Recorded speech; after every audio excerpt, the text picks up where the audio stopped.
Oh, humbly bumbly, humbly bumbly, humbly bumbly. Ah! No, Jason! You can't kill me! I'm still a virgin! Oh, Jonathan, virgin. Whew. Dude, you have 2 fucking kids. Yeah? And this isn't Jason. This is Rick from Splatterhouse, one of the most iconic characters on the PC Engine.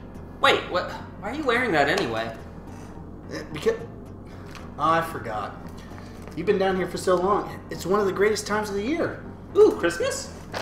No, idiot. This is fucking Halloween. Oh.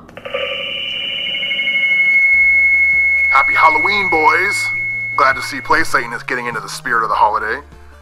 Speaking of Halloween, Splatterhouse. That happens to be the game I have for you guys to review. Oh, fuck yeah, I love that game. Dude, what's wrong? I don't like scary games! It's a PC Engine game. It's Splatterhouse.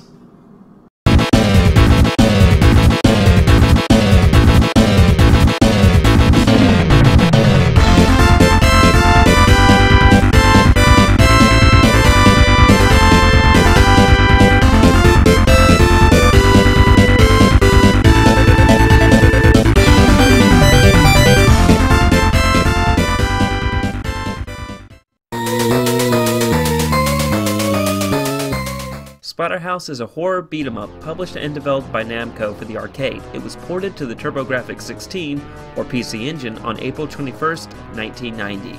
Due to its violence and gore, the TurboGrafx-16 port of Splatterhouse had a parental advisory warning printed on the front of the box stating, "The horrifying theme of this game may be inappropriate for young children and cowards." Now, with a disclaimer like that, it had to piss off parents and make kids want to play this game even more. Like Streets of Rage 3 and a previous review of mine, Splatterhouse had censorship with some changes made in the Western version and the console port in general from the original arcade version. The overall violence and gore are toned down, there is less blood, and the sound effects are toned down as well. The weapon for the Stage 4 boss was changed from an axe to a golden meat cleaver. The crawling hand in Stage 5 no longer flashes the middle finger at you. The death of the womb boss of Stage 6 is changed from the spilling of embryonic fluids into a generic fiery explosion. The terror mask was changed from a white hockey mask to a red purplish hockey mask with black accents. This is to keep Rick, our protagonist, from looking too much like Jason Voorhees and avoiding some copyright infringement. The cathedral arches are removed from the Stage 4 boss chamber background, and the altar is removed from the following cutscene. The inverted cross boss of Stage 4 is replaced with a severed head. The final boss, Grave, has been changed from a wooden cross to a tombstone. This is actually in line with the common practice of censorship of crosses and religion when Japanese developers were releasing games to the West. Now, with these tidbits done, let's hack and maim our way into this review. Controls are pretty basic but solid. You can jump, punch, and kick. You can also perform a special attack where you will perform a drop kick that sends Rick skidding along the ground, damaging any enemies he hits. You can also perform a low kick and a low punch when crouched. Various weapons are placed in the levels for you to use, so keep an eye out for them as they give you an edge over just about everything that's in a level. Plus, they're very satisfying to use on the monsters. All the levels consist of walking left to right with the occasional auto-scrolling segments. Alternative pathways can be found through sections of the house. You can use these by falling down through holes or jumping up onto ladders.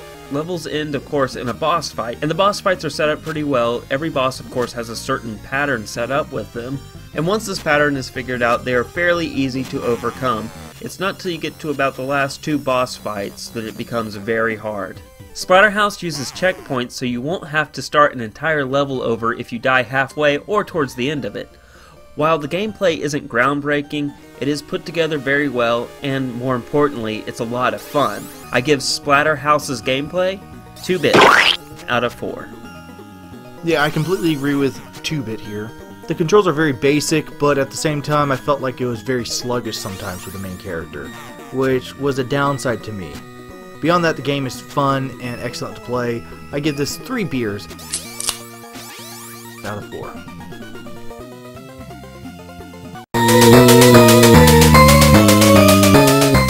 The music here is very eerie and creepy. It captures perfectly the mood the game is going for.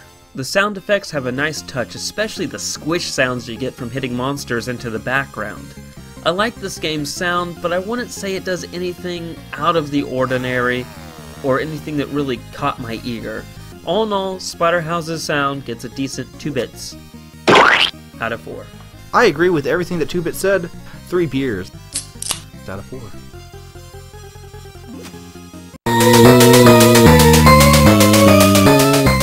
The graphics of Splatterhouse look awesome and holds up well for a game that honestly was a bridge console between 8-bit and 16-bit.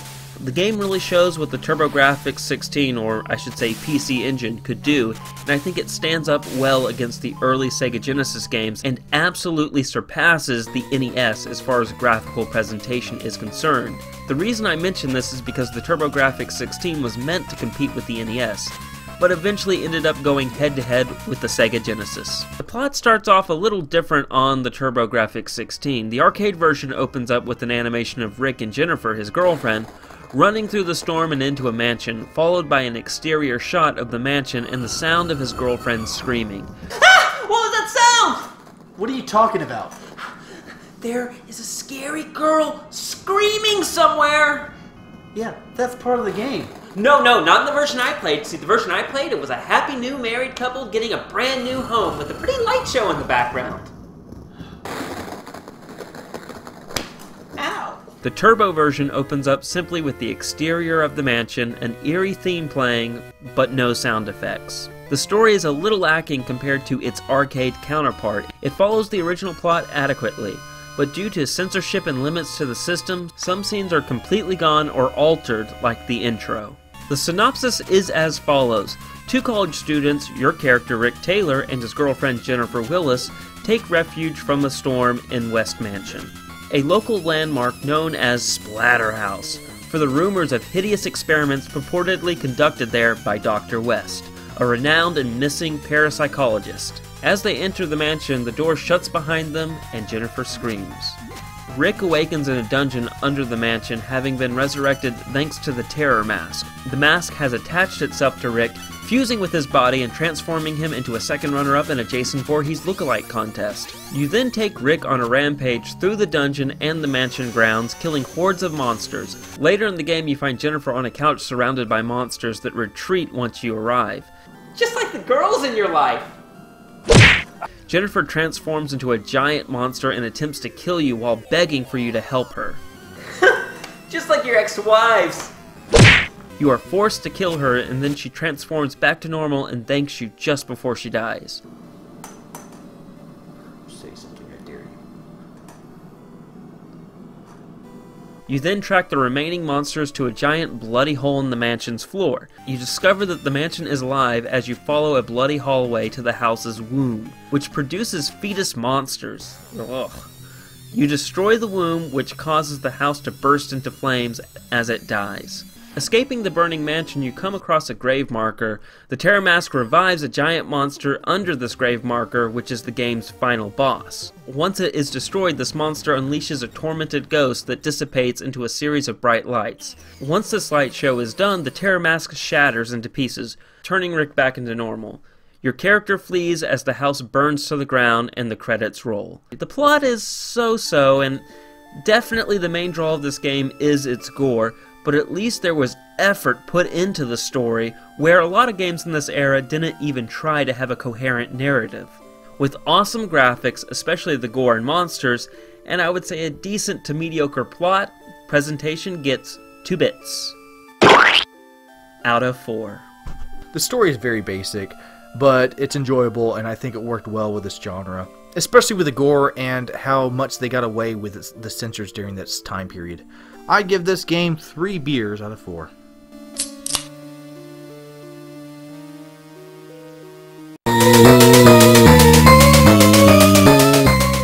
Splatterhouse is a decent game with some solid controls. It also has some gruesome characters and scenery, with an eerie soundtrack laid on top of it all to make it a worthwhile game.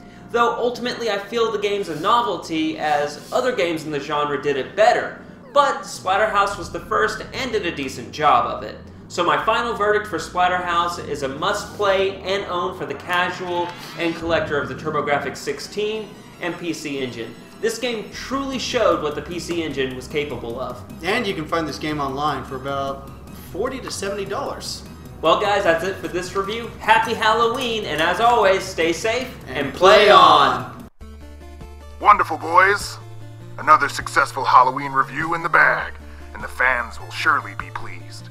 Now, if you don't mind, I've got some trick-or-treaters. What should I give them? Anthrax? I got some razor blades. No, that's not bad enough. Oh, copies of Batman vs. Superman. Perfect.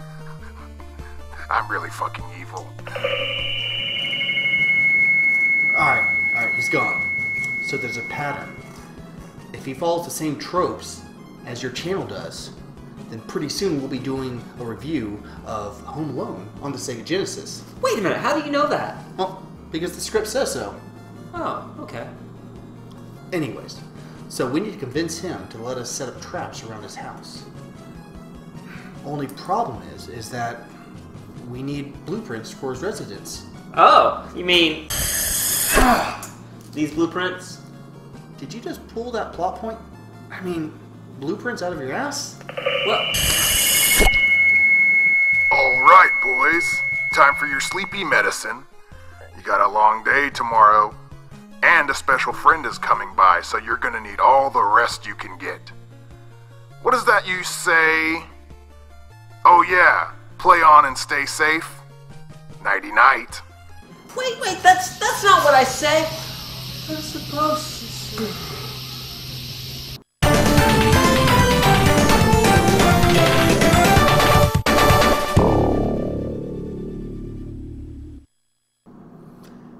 Alright, he's gone.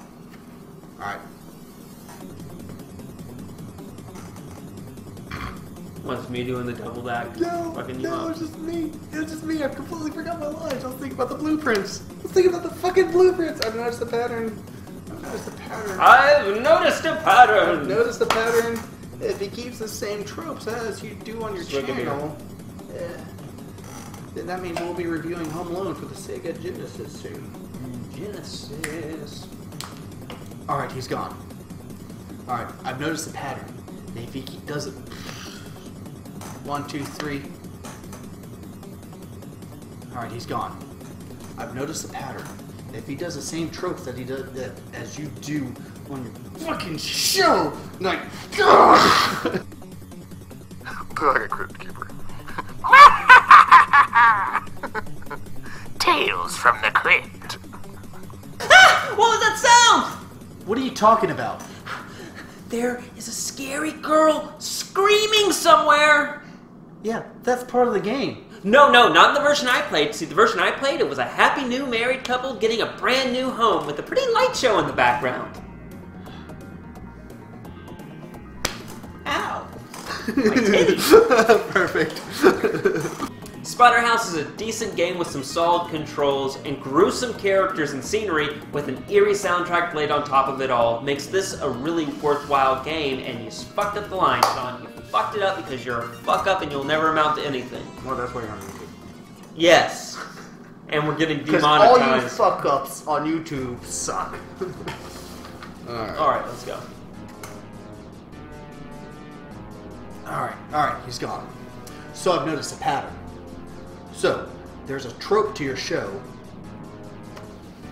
There's a trope. There's a trope on your show. He's a troll trope.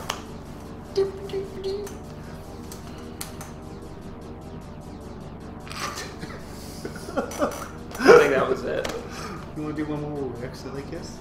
No. You want to do one more where we get naked and fuck each other? On accident? We're not gay. Wipe him in the butthole. We're not gay. Because it's on accident. I accidentally slipped my dick in your butthole. And covered it. Why?